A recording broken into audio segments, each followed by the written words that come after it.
Okay, so I put the time. It's 7:37 a.m. the 7th of April. This attack that I just typed at 7 a.m. was really vicious and really wicked gas. And they filled it fast and filled it with the really intense fumes. I wanted to barf at the same time as having to pee poo. And you have like seconds to get to the toilet. Granted, let me say this right. You have seconds to get to the toilet and you have all these symptoms that I have. Granted, you react to it like I do. Okay, and I'm not allowed, I am forbidden to say what it does to anybody, what I've witnessed. I'm forbidden, I just can't. Okay, so like I always type, I'm sitting here in my chair and I'm getting really sick. We know the deal, okay? I race in there. When I'm in there, they're definitely filling it up after a minute. It wasn't waiting for me. It took about a minute, and then the bathroom became a noxious fume fog. And then I had to go all over again. I had finished and flushed and was standing there and then realized, oh my God, I'm getting poisoned again. And you just have to go right back to the toilet. I mean, this is how my body reacts. I have no choice. You're really sick all of a sudden out of nowhere. You know what it is. I know what it is. They're doing it in there. So then I go right back to the bathroom again. And I get back on my feet. And I notice it's in the hallway. And I walk into my extra room. And it's really strong in my extra room. And when I went in my extra room is when I experienced the nausea sensation. And at that point, I was like, I know I'm going to live through it. I know I just run around in this stuff and I have diarrhea, but it's really miserable to do this every fucking day and night. And that's what I've experienced for years since I lived here. They've been doing this to me for at least 2 years. When they first started doing it, it was really intense. It was just to me, like when I was in the bathroom. I'll talk about it later. I just want to stop always talking about the stuff I already said. I already thoroughly, diligently reported and described to the T what they do in here. So to repeat it is, at this point, I just can't patronize anyone anymore. All right, so this morning we're going to stick to the current events. When I went into my extra room is when I felt the nausea sensation, and I was just unbelievable. I couldn't believe that they're doing this. They're still knocking on the walls. There's still construction that was out. I'm allowed to even say that they were around, and I can't ever talk about anything. While I was being hit with just these terrible, terrible fumes, there was a really loud construction project that was towards the alley, towards 15th, towards one of these houses, like 1505, this direction. Always construction, man, 7 days a week. I'm used to that. I know that they're here for fraudulent, nefarious reasons, okay? I've never heard of construction 24/7.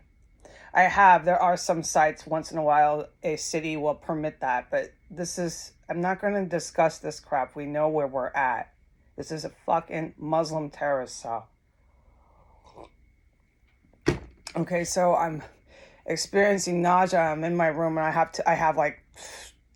I leaned against my refrigerator because I didn't want to come in here. It was really strong in my main room.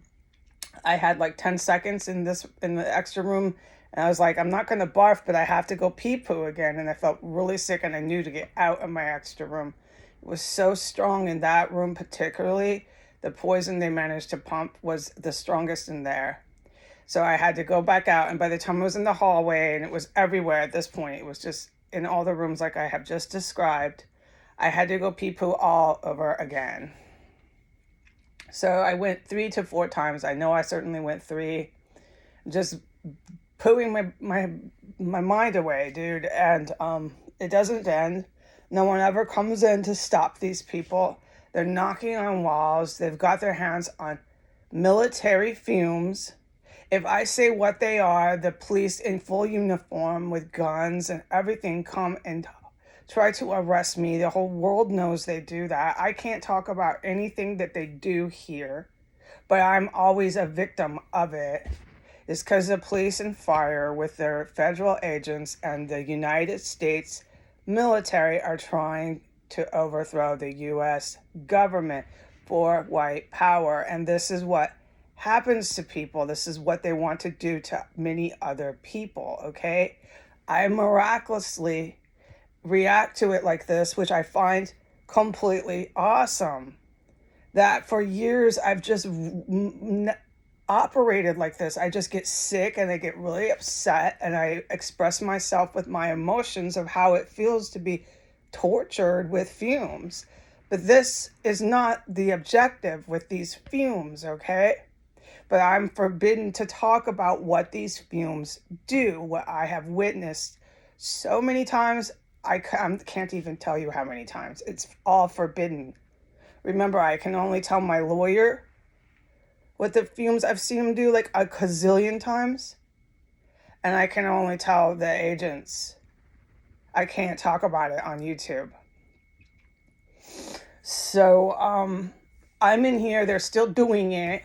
This morning, you can tell they had every intention of those fumes working. And so I don't understand they're mentally incapacitated.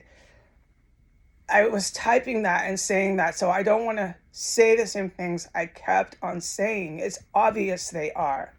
Nobody who had their brain functioning properly would keep doing the same thing and expecting a different result every time. So they just have these fumes, okay? They have them and they're not intelligent enough to know what to do with them. Don't ask me why they're not using it on all the black people that they hate so much. I don't know. I'm the first to tell you there's so much about this that I just don't know. But I know they're white supremacists. I know there's a lot of them in Muslim terror groups. And I can't tell you beyond that, except the people that have been around me, which is what I have done. I have shown the world everything I possibly could when I was allowed to show you who was around me and what they were doing. And for that, I've had about a million gazillion cops and fire department knock on my door telling me not to harass one of the hookers, like everything, trying to get me for misdemeanor crimes. And then telling me I'm also some sort of mentally ill person when I wasn't. I was told by the top doctor, no, you're not. So this is all going in my lawsuit. Everything that ever happened is going in my lawsuit. But I can only talk about it to my lawyer and to the agents. Okay, goodbye.